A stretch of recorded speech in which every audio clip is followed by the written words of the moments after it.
Hello everybody, Lisa here, welcome back. Today I'm going to show you just one of the many different ways that you can do turned applique using this pattern called Mama Bird. This is a foundation paper pieced pattern with raw edge applique, so we're combining several different techniques into one adorable little quilt. Isn't she cute? She looks like she's on a mission and the babies are just following along.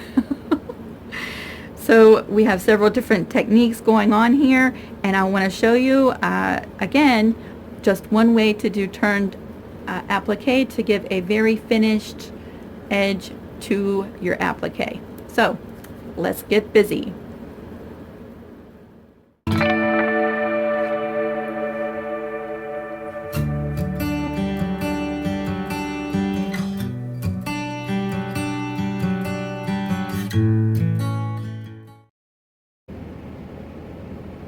Alright, let's get started. Today I'm working with a pattern called Mama Bird. It is a mug rug pattern that is applique and paper piecing.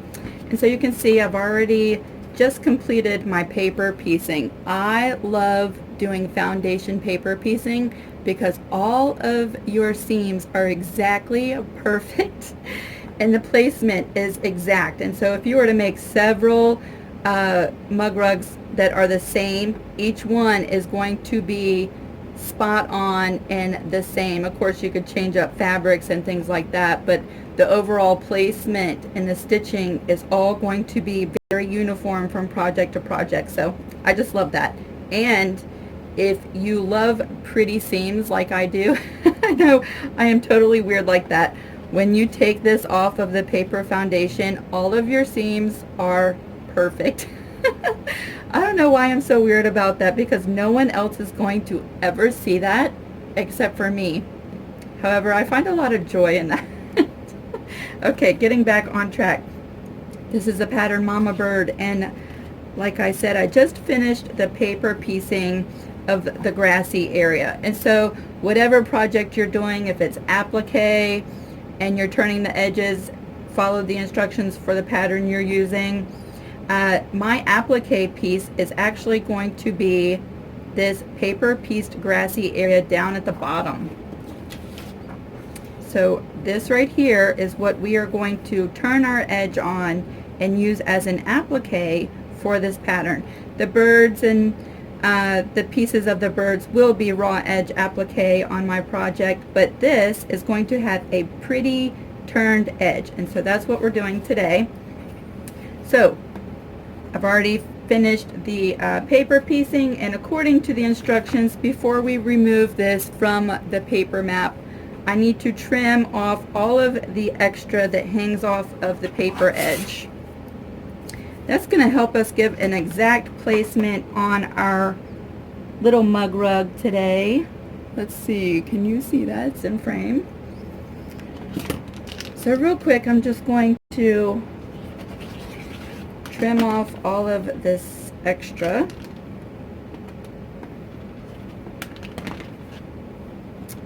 And turn this.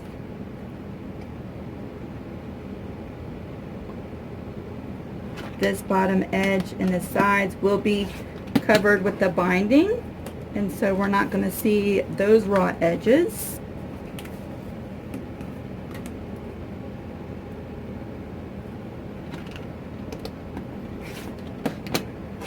Alright, we have trimmed our grassy area.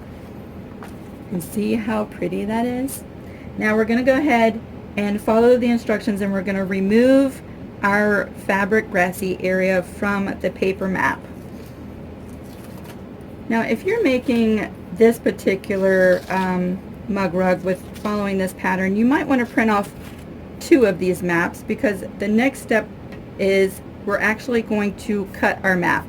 So if you want to have one that stays uncut for your paper piecing part, then you'll have that. And plus, see this bold line? That's the line that we're going to actually use as our cut line, and where we're going to fold over our raw edge. However, when we're actually piecing our material, we need to make sure that we give ourselves some turning room. So when piecing our little individual grassy pieces, we need to make sure that we extend our fabric at least to this top line. So that's why having two of these maps would be helpful, because you want to make sure you give yourself room by bringing your fabric to that top line. And next we're going to actually cut this map on the bold line to give us our turned edge. So I will go ahead and cut that. Now freezer paper works really well doing turned applique. You may have seen several videos using freezer paper. So if you wanted to trace all of this on freezer paper and do that, it would work as well. Now we have our exact template for where we're going to turn everything. So what we're going to do is actually place this fabric piece back on our map, and I'm just going to press it with some glue stick just to keep everything in place, and we'll be right back. First, let me just show you. Look at all those pretty seams. Okay, focus, Lisa. I'll be right back. And we are back. And so I want to go over a couple of the things that you're going to need to do turned applique. Now together we have done raw edge applique mostly. I don't know that we've done turned applique videos yet. And so with the raw edge applique, we've used Heat and Bond Light and Elmer's glue with freezer paper. That's really fun. Today is going to be a little bit different. We need a couple things to help us achieve turned applique. I have a wooden awl. You could use a pencil or some kind of, you could even use a metal awl. This is going to help us pull over the edges and not have our finger close to the iron. So this is very helpful. And I have just an inexpensive brush. Any kind of brush would do. And I have some starch. Now I use straight up liquid starch. I think it's called Stay Flow. But you could, if you have an aerosol starch, you could spray some in a cup, but we just need it in liquid form because we're going to brush this onto our fabrics. And if you have a small little iron, such as one similar to this, it is helpful. You can really maneuver small areas, and you don't have a large hot pressing plate that is easily touched, you know, so this would be helpful. However, it's not absolutely necessary.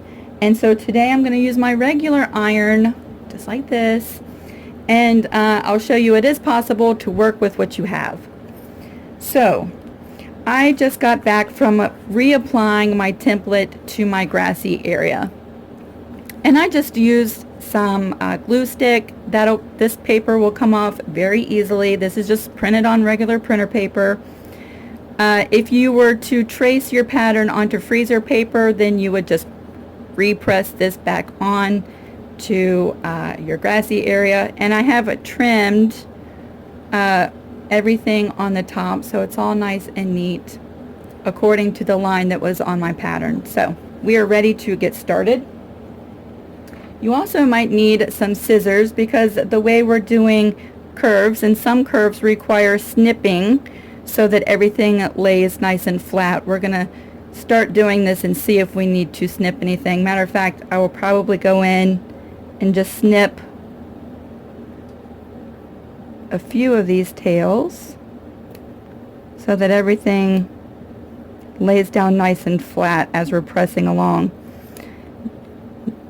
When I snip these, I am going close to, but not directly up to my template line, because we do want to have a nice finished edge.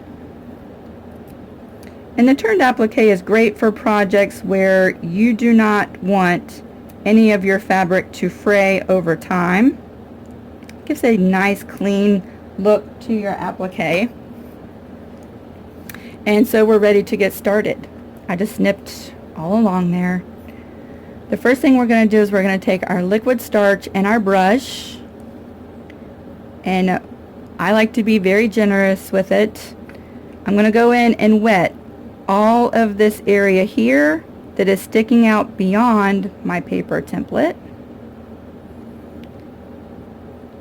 And I work in small batches, so just like that, we're gonna get it wet up to this point. I'm really hoping that my fingers and the iron doesn't get in your way so that you can see this. And usually, let me see if I can turn it so that I can work a little easier. And we have green on green. So,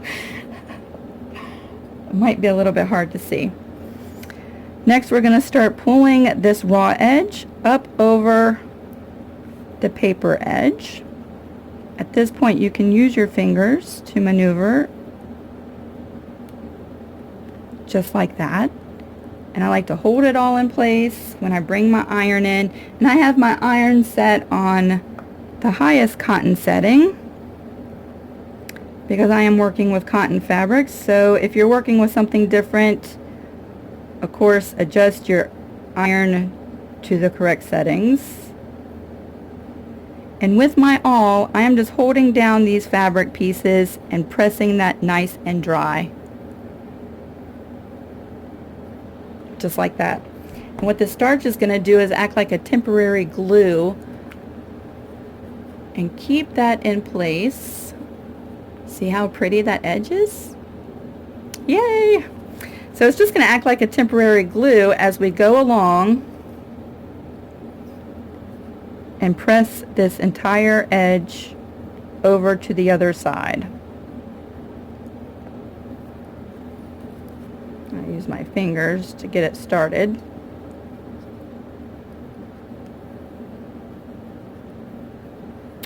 I'm gonna have to turn it like this. I think it's easier for me to hold everything in place this way. I do not need any blisters on my fingers. So just like this, you can grab with your awl that fabric and hold it nice and tight up against your template. And our fingers are not going near the pressing plate. And I just work in small batches right down the line.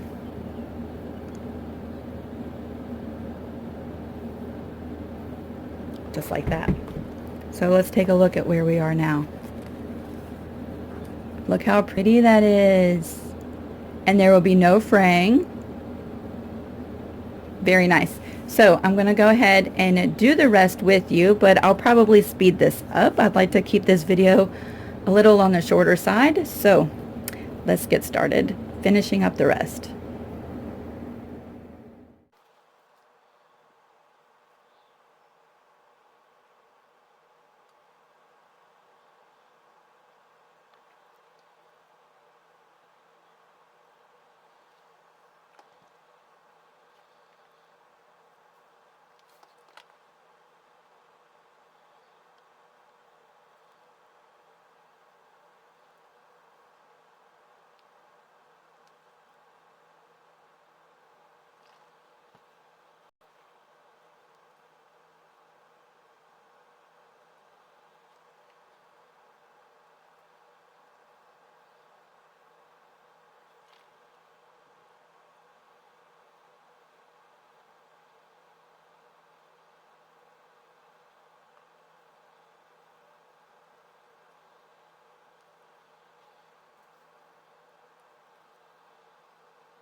Alright, we just finished up turning our edge, and look how perfect and exact it matches to our pattern. I absolutely love that. And we have a nice clean turned edge. And I still have my paper template on the back, so we can go ahead and remove this. Again, I just used a glue stick and the printer paper template that I printed off with my pattern. So it just takes a couple tugs like that.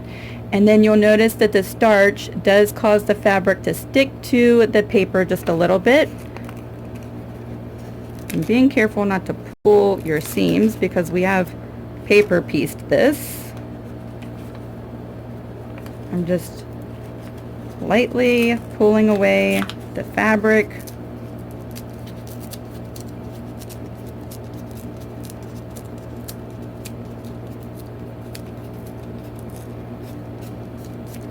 Just like that. We can pull our template off.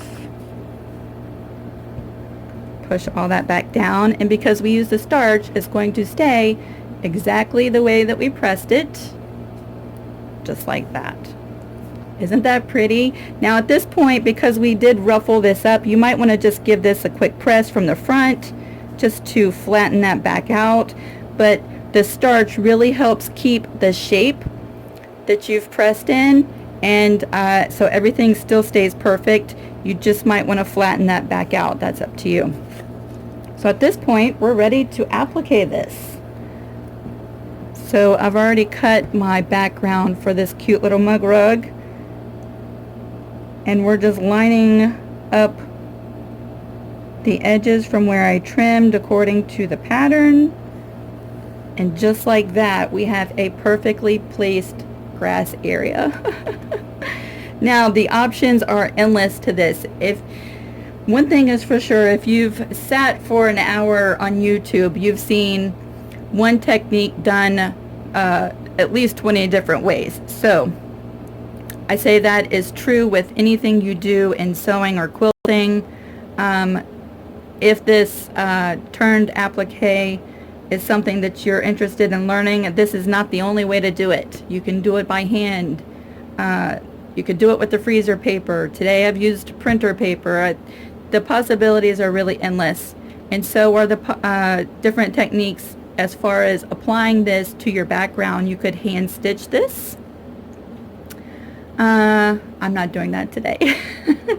You could do a satin stitch. You could do a zigzag stitch. You could do a straight stitch, because this is not going to fray. We've turned the edges over. We have a nice clean edge. You could just do a straight stitch right close to the edge, and it's going to keep its pretty perfect shape forever.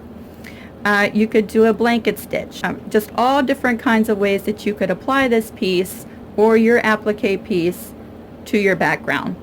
Today I'll probably be doing a blanket stitch to finish off this little quilt project, and I think that I will go ahead and do that. I love to work with music, and so what we're going to do is we're going to meet back when this mug rug is all done, and I'll show you the stitch that I decided to go with for stitching this piece down, and I'll show you the rest of the mug rug because I think it's going to be super cute. So we will be right back.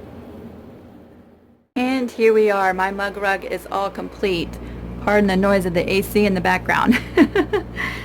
Seems like we go from heater, a couple of days with nothing, and now the AC is on. So I just wanted to show you the little stitch that I did to stitch down my grassy applique where we turned our edges. And isn't that just so cute? That is a blanket stitch, and I did that with my machine. And then I made my layers and I went to quilting. I did some stitch in the ditch quilting with all of my grassy areas here, and then changed the feet on my machine to a darning foot or free motion foot, and I came in with some dark thread and outlined my little birds. So aren't they just so cute? She is a busy little mama. She's on her way busy somewhere. And they're just following along. I think that's so cute. And then I switched to a light color and just quilted in my background. I did use the back as the binding on this quilt, so you can see all of my quilting on the back. And this makes for a very fun little project. I just imagine all the different color birds that you could do and all kinds of stuff. So I hope that you have found the tip helpful with the turned applique in my little demonstration. I do think that we're going to explore turned applique with some different shapes in some future videos, because it is a lot of fun and I love the results versus a raw edge applique, but that's fun too. Let's see. I would love to see your projects. If you want to join me over on Facebook, I'm going to put a link to my Facebook in the description box below. I'm also going to link this pattern and the 3 others. I did this as like a set of 4, so you can get them individually if you're interested in this pattern. It'll be in my Etsy shop. That link is in the description box. And I'm going to link the other videos with some just different tips and techniques that I'm showing while I'm making these 4 mug rugs. So if you're new, maybe there are things that will help you or give you ideas, or just add another level or skill set to your toolbox. So until we sew together again, I hope that you have fun creating and try something new. Bye.